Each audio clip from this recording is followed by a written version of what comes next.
Hello everyone, welcome to my YouTube channel. तो आज का जो हमारा कॉन्सेप्ट है वो है सामाजिक संस्थाएं। इससे रिलेटेड जो भी क्वेश्चन होंगे वो हम कवर करेंगे इसमें। जो आपके जीआईसी लेक्चरर और पीजीटी या एनटीए नेट की प्रिपरेशन कर रहे हैं उनके लिए काफ़ी हेल्पफुल रहेंगे।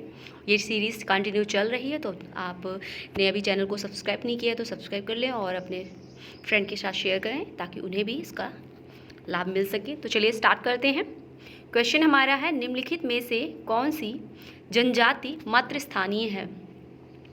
तो मातृस्थानीय है खासी। आंसर हमारा डी राइट है। व्याख्या भी देख लेते हैं। खासी उत्तर पूर्वी राज्यों में पाया जाने वाला एक जनजाति समूह है। इस जनजाति में परिवार मातृस्थानीय होता है। इस जनजाति में लड़का शादी करने के बाद अपनी पत्नी के घर में रहने जाता है। ठीक है। कहीं कहीं इस जनजाति में नवस्थानिक व्यवस्था का भी प्रचलन है। खड़िया, गोंड, हो जनजातियों में परिवार व्यवस्था पितृस्थानीय होती है, जहां विवाह के बाद पत्नी अपने पति के पिता के घर में निवास करने जाती है। नेक्स्ट क्वेश्चन देखते हैं, निम्नलिखित में से कौन सी जनजाति मातृसत्तात्मक है? तो आंसर हमारा है ए गारो। आंसर हमारा ए राइट है। व्याख्या देख लेते हैं। गारो, कामी और जो जयंतिया जो जनजाति हैं वो उत्तर पूर्व राज्यों में निवास करती हैं। इन जनजातियों में पारिवारिक व्यवस्था मातृसत्तात्मक होती है। परिवार में माता की सत्ता चलती है एवं संपत्ति एवं वंश माता के क्रम से चलता है। ठीक है। उराव, वीरो, मुंडा झारखंड की प्रमुख जनजातियां हैं जहां पितृसत्तात्मक व्यवस्था पाई जाती है।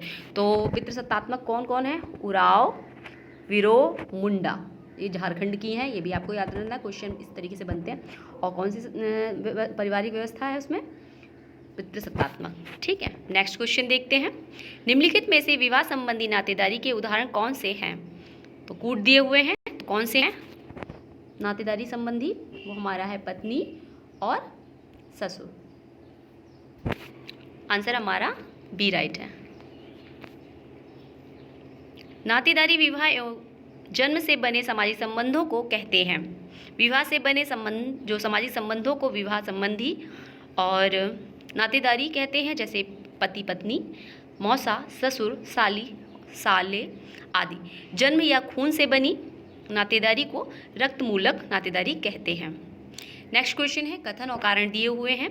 समकालीन समाज में एक विवाह प्रथा ही सबसे अधिक प्रचलित है। कारण है, एक विवाह प्रथा में महिलाओं की परिस्थिति में वृद्धि होती है। कूट दिए हुए हैं, कूट के अनुसार जो चयन हमारा आंसर राइट है वो ए है। ए और आर दोनों सही हैं और आर ए की सही व्याख्या है। अब व्याख्या भी थोड़ी सी देख लेते हैं। आधुनिक समाज में एकल विवाह का प्रचलन बढ़ रहा है। इसके कारण स्त्रियों में स्थिति जो आर्थिक, सामाजिक, सांस्कृतिक परिस्थिति में वृद्धि होने को माना जाता है।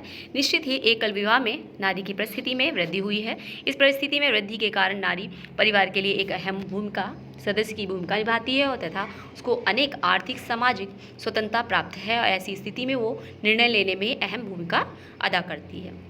नेक्स्ट क्वेश्चन है, निम्नलिखित में से कौन मातृवंशी और पितृवंशी परिवार के वर्गीकरण का आधार है? तो आंसर हमारा सी राइट है, वंशाक्रम। ठीक है, वंशाक्रम है। मातृवंशी परिवार में वंशक्रम माता की तरफ से चलता है, जबकि पिता वंश में पिता की तरफ से चलता है। इस प्रकार मातृवंशी और पितृवंशी परिवार का मुख्य आधार वंशक्रम को आगे बढ़ाना होता है और इसी आधार पर परिवार की पीढ़ी, संपत्ति, नामक्रम आगे बढ़ता है। भारतीय समाज मुख्यतः पितृवंशी होता है, जबकि यहाँ कई जनजातियाँ, दक्षिण भारत में कई जनजातियों में मातृवंशी परिवार भी की जो व्यवस्था है वो चलन में है। चलिए नेक्स्ट क्वेश्चन देते हैं। किसने एक तर्क दिया है कि परिवार का प्रारंभिक प्रारूप मातृसत्तात्मक था? तो ये ब्रीफॉल्ट ने कहा है। आंसर हमारा सी राइट है। व्याख्या देख लेते हैं क्वेश्चन की। मातृसत्तात्मक शब्द का जो प्रयोग है दो अर्थों में होता है। एक है प्रथम अर्थ, जो सामान्यतः अर्थ से मिलता जुलता है, जो इस प्रकार के सामाजिक संगठन को संकेत देता है जिसमें माता या माँ घर की मुखिया होती है और वंश गणना माँ की ओर से चलती है। दूसरा है अनुमानात्मक और उद्विकासी सिद्धांत पर आधारित है। दूसरा अर्थ ऐसे समाज का संकेत देता है जिसमें प्रमुख सत्ता पदों पर माँ आसीन होती है। फ्रेडरिक एंजल्स की जो पुस्तक थी ओरिजिन ऑफ फैमिली किसकी है? एंजल्स की है। ठीक है, इन्हें इस सिद्धांत का विश्लेषण किया है। चलिए नेक्स्ट क्वेश्चन देखते हैं।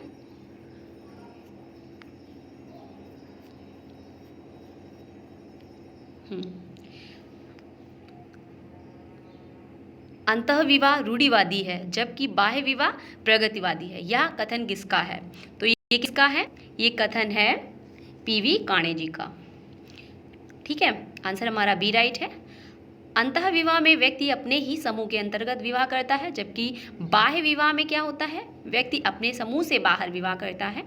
भारतीय हिंदू जाति व्यवस्था का मुख्य आधार अंतर्विवाह है। अंदर मतलब अपनी कास्ट के अंतर्गत ही विवाह करना, जिसमें एक जाति के लोग अपनी ही जाति में विवाह करते हैं। जाति व्यवस्था एक बंद सामाजिक संस्करण है की व्यवस्था है, इसीलिए यह रूढ़िवादी ज़्यादा है एवं प्रगति के अवसर कम प्रदान करती है। वहीं बाह्य विवाह वर्ग समाज की विशेषता है, जो एक खुली सामाजिक संस्करण का उदाहरण है। यहाँ सामाजिक गतिशीलता ज़्यादा पाए जाने के कारण यह प्रगतिवादी भी है। नेक्स्ट क्वेश्चन है, निम्नलिखित में से कौन संयुक्त परिवार को बनाए रखने के लिए उत्तरदायी है? तो आंसर हमारा जो राइट है वो है हमारा बी, संयुक्त परिवार। जो कर्वे जी है, इरावती कर्वे, इंडियन थिंकर है हमारी। नातेदारी के बारे में इन्होंने बहुत अच्छे से एक्सप्लेन किया है। संयुक्त परिवार ऐसे लोगों का समूह है जो प्रायः एक ही छत के नीचे रहते हैं, एक ही रसोई में बनाते खाते हैं, जिसकी संपत्ति संयुक्त होती है और एक साथ पूजा करते हैं, एक दूसरे से किसी विशेष प्रकार के संबंधों की तरह जुड़े होते हैं। संयुक्त परिवार की एकजुटता का कारण संयुक्त पर संपत्ति होती है, जो पितृवंशीय आधार पर हस्तांतरित होती रहती है। परिवार के सभी सदस्यों को समान संपत्ति में अधिकार प्राप्त होता है।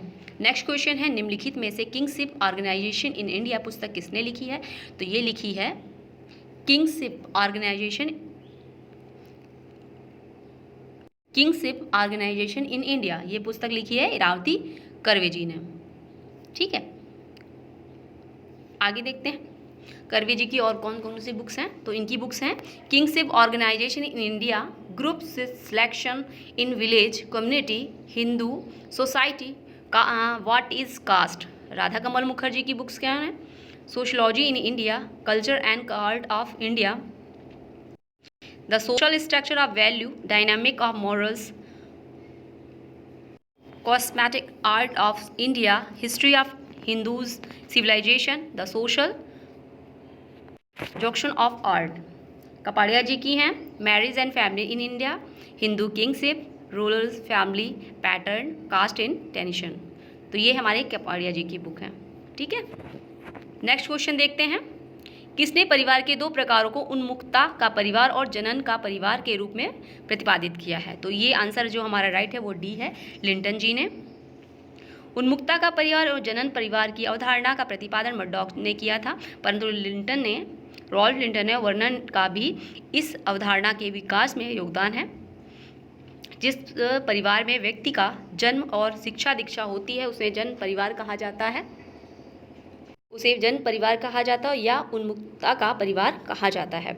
विवाह के उपरांत व्यक्ति किस परिवार को स्वयं जन्म लेता है, जिस परिवार में, तथा जिसकी संतान उत्पत्ति करता है, उसे जनन परिवार कहते हैं। ठीक है, चलिए नेक्स्ट क्वेश्चन देख लेते हैं, मालधारी परिवार किसे कहा जाता है? तो ये कहा जाता है दक्षिण उत्तर प्रदेश के सोनभद्र में मालधारी परिवार पाया जाता है। ठीक है, 50 नंबर क्वेश्चन है हमारा, कौन प्रथम ब्रिटिश समाजशास्त्री हैं जो समाज मानव शास्त्री थे जिन्होंने अंतर विवाह और बाह्य विवाह सब प्रत्ययों का प्रयोग किया था? तो आंसर हमारा जो राइट है वो है सी, रेडक्लिफ ब्राउन है समाजशास्त्री, सामाजिक मानव शास्त्री, जिन्होंने अंतर विवाह और बाह्य विवाह के सब प्रत्ययों का प्रयोग किया है। तो आज के थे ये हमारे इंपॉर्टेंट एमसीक्यूज़। नेक्स्ट वीडियो में फिर 10 एमसीक्यूज़ सॉल्व करेंगे, और यदि आपने अभी सब्सक्राइब नहीं किया चैनल को सब्सक्राइब करें। नेक्स्ट वीडियो में फिर मिलते हैं। Thanks for watch.